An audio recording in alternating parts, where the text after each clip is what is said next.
friends, this is Julie from stampinjulie.com, and I am going to show you today how I made this focal image here with a solid stamp and how I got all the color on there and the pearls and so forth. So we're going to get started with this stamp set, Embellished Events. This is a great stamp set for anybody because it has such a variety of things, and we've got different sentiments here. Merry Christmas, congratulations, celebrate. In this case, we're going to do the birthday card, and we'll start with the birthday cake stamp and a rectangle of very vanilla cardstock. And I have 4 markers here, Stampin' Write markers, that I'm going to use for this cake. This is the Rich Razzleberry, Midnight Muse, More Mustard, and Crumb Cake. So normally what I like to do is start with the lighter colors, coloring my stamp, and what I'm going to use is the brush end of the stamp, and you can tell which is the brush end very easily, not only by opening the cap, but also these little lines here so that you don't have to hunt for the brush end. So the thicker line is the brush end. And I'm going to this is the crumb cake here, and I'm just putting that on the candlesticks themselves and just color right on the stamp. And then I'm going to add, again, working from lighter to darker, I'm going to add the More Mustard, and the More Mustard goes on the cake stand and I also put that on the little flames on the candles. So we'll add that to the flames here. Now you want to be careful that you're just coloring the area that you want. Now I'm going to add the Rich Regal, and I'm going to put that on both sides, the top and the bottom of this cake, just like this. Now because of the tilt of the brush, sometimes it's easier to turn it over and go this direction. And you might ask why I do the lighter colors first. The reason I do that lighter colors first is because if for some reason I touch the other area before I color it in, then my light color, I don't want to contaminate my light color with my dark color.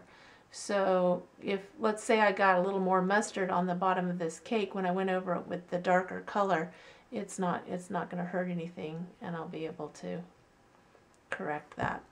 Now you'll notice I'm turning it, so like I said, the angle of the brush, I can do that side, and then it's easier to just turn it to color the other side without getting the color on the part that I don't want it on. Alright, now when you get done coloring, what you want to do is, it's like you breathe on a window to see your breath on the window. That's pretty much what you're doing. It just re-moistens the stamp. So I'm going to do that one more time, and then I'll stamp it. Normally you would just do it once, but I like to huff on it and then immediately stamp. Alright, there's the image. Now if I want to add pearls to it, it's very easy to do with these basic jewels pearls, and I use my paper piercer to add the pearls to the image here. I'm using the smallest ones to put on these flowers, and then I use the bigger ones that are actually in a row. And this has 1, 2, 3, 4, 5, 6 little spots, and you could use the small ones and just go 6 in a row here. But I'm using these kind of mid-sized ones, and the correct measurement is about 5 to cover the bottom of this cake. So you can see I use the point of my paper piercer, and I just sever that connection right there, and then I pick up the 5 right like that with my paper piercer. Okay, and then I can just lay it down and put it in position, and there you go. And see how easy that is to add the pearls to the bottom. Now, I'm not going to do the whole thing right now while you're watching, but I wanted to show you also how to put some glitter on this. And I'm going to put some glitter on just the little flames right here. And I've got a two-way glue pen, and I'm going to just dot the flame right there with just the touch of that little two-way glue pen. And this glitter and the glue go a long way.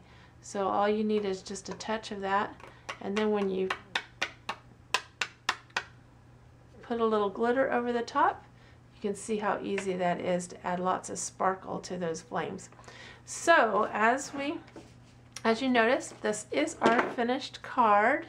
I used the more mustard on the back here with the embossing. I used a Stampin' Majig to add these little sentiments, and then I put the pearls on the bottom as well, and the crochet trim here. So I hope you enjoyed the video. If you enjoyed this, you might enjoy being a part of the virtual stamp camp that's available online at stampingjulie.com. Go to the virtual events tab and you'll see what's available, more videos and tutorials that you can receive to your email. Have a great day. Bye.